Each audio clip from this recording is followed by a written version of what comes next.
Lysiloc Rodriguez 莫庆恩神父 Father Lysiloc Rodriguez, priest of Macau's refugees, died on June 17th, aged 89.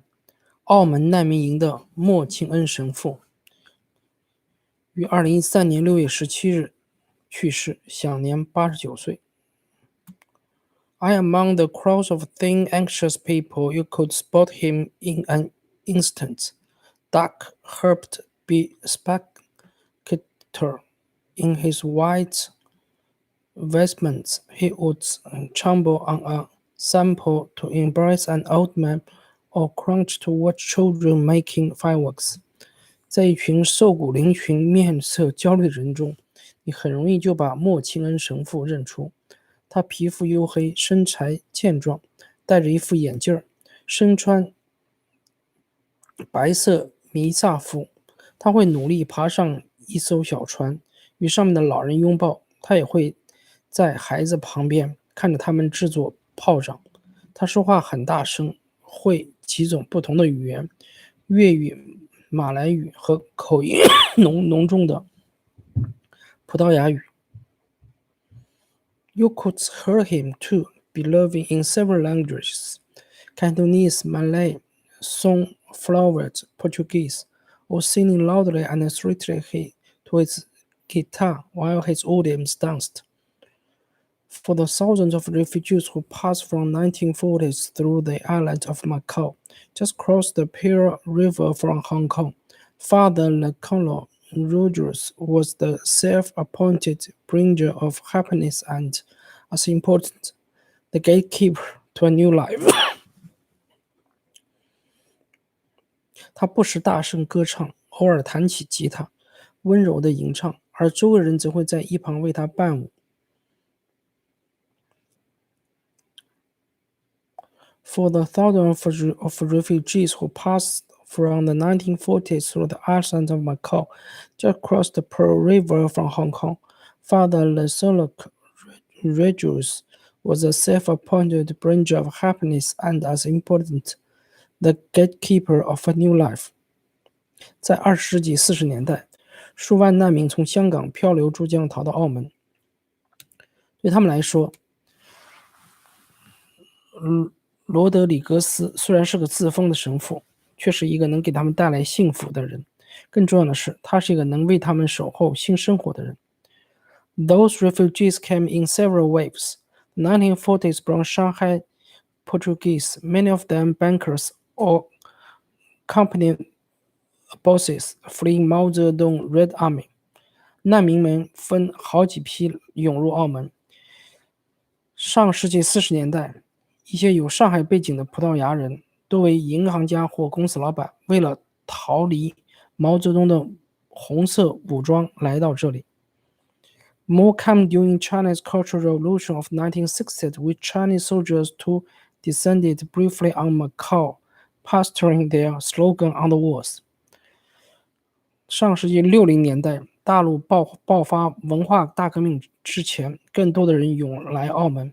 那时又一批士兵潜入澳门，主要是在墙上涂抹口号。In the 1970s and 1980s, thousands of Vietnamese boat people arrived on their rickety, overloaded craft. In the 1990s, crowd of East Timor's sought refuge from the Indonesian army. All of these encounter Father Locolet, graver with the years but not wit less freaky or influential, or just prone to take out his guitar and start strumming. 90年代，一批东帝汶人逃离印度尼西亚的军队统治，来到澳门寻求避难。这些人在澳门也遇见了神父，岁月或者平添了他的白发，但一点没有改变他的活泼性格和人格魅力。他还是那个喜欢拿出吉他乱弹一气的人。His broad smile summed up the tolerance of Macau, a place to which, when trouble flavor anywhere in East Asia, anyone could come. For centuries, Portuguese and Chinese had lived crammed together there. Christ beside confusion, pretty Bokro churches among more than 200 Chinese gambling dens in which Father Lecolo too liked to have a flutter or two。他的开朗笑容就是澳门包容性的最好名片。不论是东南亚各国发生的冲突，澳门都是难民最想去的地方。几百年以来，葡萄牙人和中国人一直聚集在澳门，基督信仰和儒家思想相处而安。雄伟的巴洛克式教堂夹杂在中国人开的200多个赌场窝点里。罗德里格斯神父时不时也会去玩一两把。When in the 1960s, neo-lit West-style casino began to roll on every side, Father Locono welcomed those two for the jobs and the wealth they bring in. 到了上世纪60年代，西方式赌场渐渐开始流行，澳门的大街小巷一片霓虹闪烁。神父对他也是持欢迎态度，因为赌场创造了就业和财富。Moralizing was not his nature. After all, he grinned. He has the most of the vainness himself. The blood that flowed in his vein was Portuguese Irish from his father and Malay Dutch from his mother, and his blood of old colonial power was strong admixture as the years went on of the finest vanguard of Joe worker black labor. 他生性不喜欢说教，喜欢落牙大笑。他身上也有不少的毛病。他的父亲是葡萄牙人和爱尔兰人的后裔，母亲是马来和荷兰人的后裔。自然而然，他身上流淌着古老殖民力量的血液，那种感觉就像把上等的葡萄牙酒和黑牌威士忌完全混合在一起，存放数年。His work with refugees started officially in 1948 and never really ended. When he began, he was not an ordered priest, just a young man. Originally from Malacca, who had spent 13 years in St. John's Seminary, figuratively smoking, pumping for girls and suffering Jesus' discipline. 1948年，他开始正式做神父，自此从未停止。一开始，他的职位并不是被授予的，他当时只是一个来自马六甲的年轻人，在圣约瑟修道院待了13年，在那里他偷偷吸烟，而且因为想女人和耶稣会的清规戒律而日益消瘦。He wanted to give it up, but working with the Shanghai refugees changed his mind. These people, once wealthy but now with nothing, were mostly housed in the canals, a decaying ground holding race stadium, sometimes in dogs' own needles. Confronting their convinced Lecondos that it was to be sufficiently loving and useful, she should be pressed, and so oppressed he became. 他一度不想这么活着，但在接触了来自上海的难民后，他的想法有了很大的改变。那些难民曾经腰缠万贯，如今落魄的衣无分文。他们大多在怡园赛狗场里，那里以前经常举办灰狗比赛，如今衰落了。有时他们也住在狗窝里。安慰这些上海人的时候，他觉得如果要成为一个博爱有用的人，那就必须做一名神父。于是他成为一名神父。Over the years, working one legacy after another, but principally for the Catholic Relief Service based in Hong Kong, he found the refugees food, shelter, and money. He got their jobs, often on the building sites for Macau's new hotels and casinos. And whenever he could secure these new permanent lives in Europe, Austria, Canada, or United States, more than 2,000 Portuguese, Chinese, and more than 8,400 boat people were resettled abroad through his efforts. 多年来，尽管服务过不同的机构，但他主要还是为香港的天主教救济会工作。通过这个机构，他为难民寻得食物、住所和资金。他还为难民找工作，工作地点一般都是在澳门新建的酒店或者赌场的工地。不论何时，他会尽可能帮助难民获得欧洲、澳洲、加拿大或者美国的永居，帮助他们开展新的生活。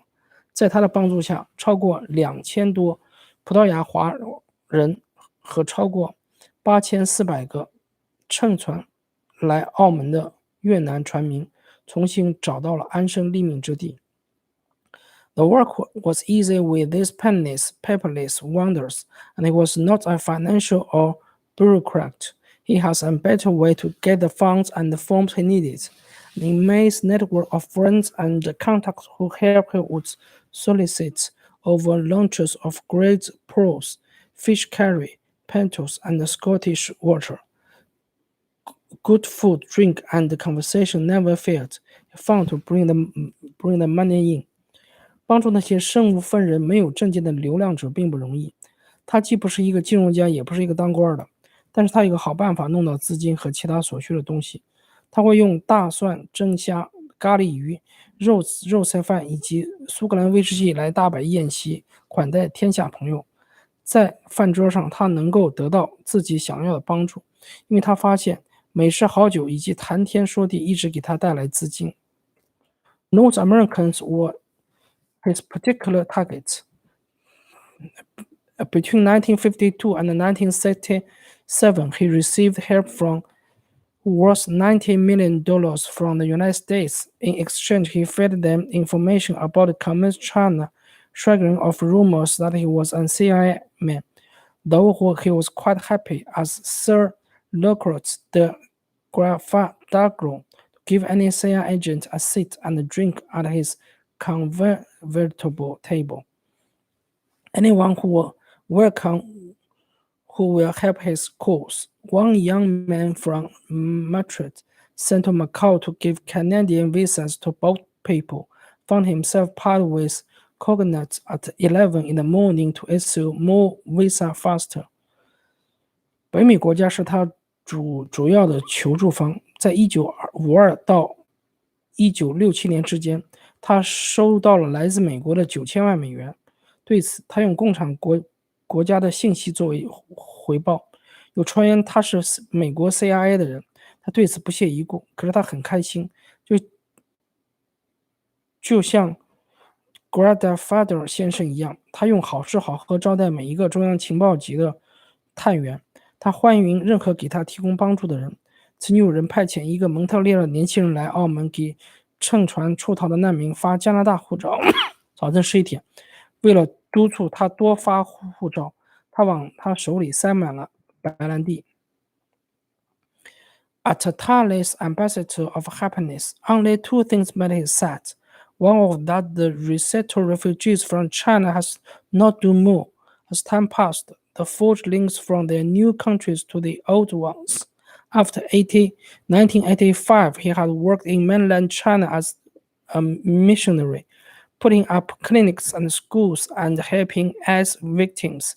It was important to build bridge with their place, especially since Macau, like Hong Kong, had become an official part of its official palace of forbidden pleasures. 作为一个坚定的快乐传播者，只有2件事让他感到悲伤。一是随着时间的推移，来自中国的难民定居后并没有很好的将澳门与大陆联系起来。85年以后，他在大陆做了一段时间的传教士，那时他建诊所、修学校，帮助艾滋病患者。他认为跟大陆建立联系非常重要，尤其是在澳门这个境外的销金窝，继香港之后回归中国大陆。His second target was how, over the years, Mormon has escapes got in Macau, and the Portuguese-speaking congregation at his church of Santo Antonio has grown even sparser and older. He remembered different times when the streets came alive with candles on the feast of St. John Midsummer, but he was one of the colonial Macaus, from whom creed, race, and color never mattered, but whose hearts and doors were open to whoever Fate blew their way。第二点让他难过的是，这些年来人们不再信仰神，而是一味追求财富。来所在的圣安东尼教堂前祷告能讲葡萄牙语的民众越来越少，年龄也越来越大。他还记得曾几何时，盛夏晚间，人们在举行圣若翰喜者宴会，摆满了蜡烛的街道一片灯火通明。对于他这个殖民地时代的澳门人来说，宗教、种族和肤色从来都不重要。他的博爱心和快乐之门永远会留给那被命运捉弄的灵魂。